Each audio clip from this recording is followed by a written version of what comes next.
What are you hoping to accomplish from this year's conference?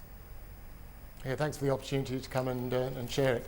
At the conference, we've got about 215 delegates, 2/3 or 3/4 of which are from corporate treasurers and 1/4 of which are banks. So the objective is to get the industry, corporate treasury industry, and the providers of services to discuss the hot topics, see what the current issues are out there, and as you said in the introduction, to really look at from a regional perspective, how the region fits in with what's happening globally.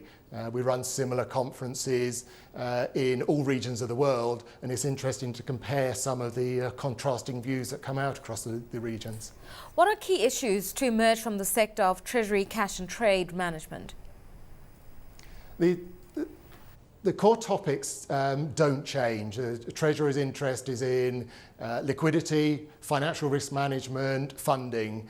But the priorities of that have definitely changed over the last few years with the banking crisis, with the contagion to the real economy.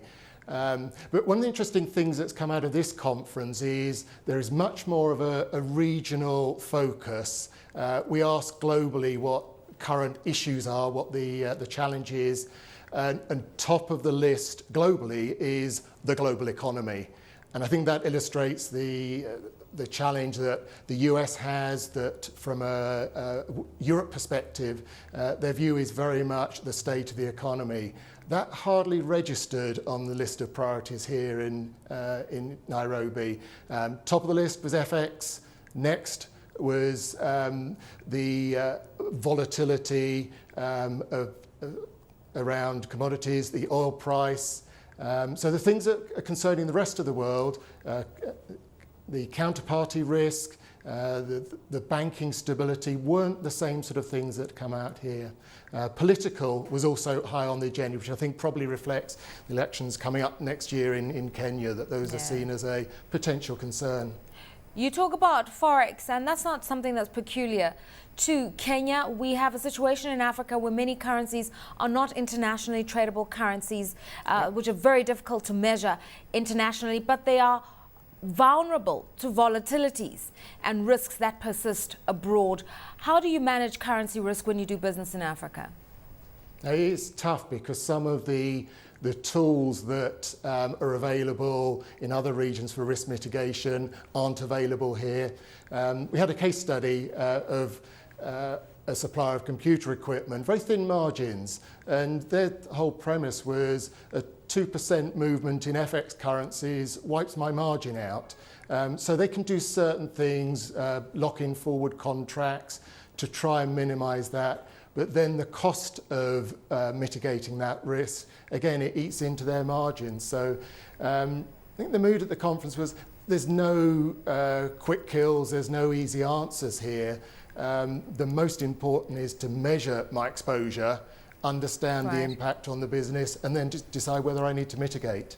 I mean, we are seeing technological innovations that are just designed to help transactions be easier, collecting cash, repatriation of capital being easier. But are those still infrastructure impediments here? We had a fascinating session on payments and collections and technology, so two separate sessions.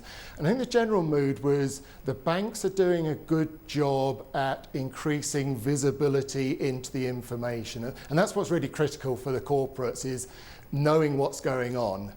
So when I'm collecting from my customers, has the money actually arrived in the bank?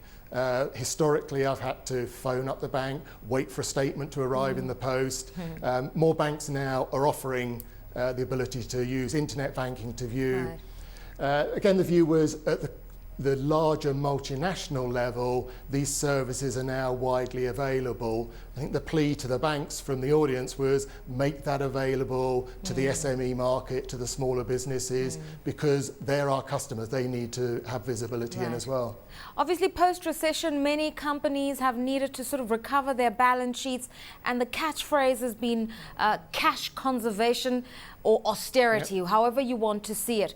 What's the situation in Africa? Because we're on a growth trajectory, but do we also still need to be very conservative about how we spend money as businesses?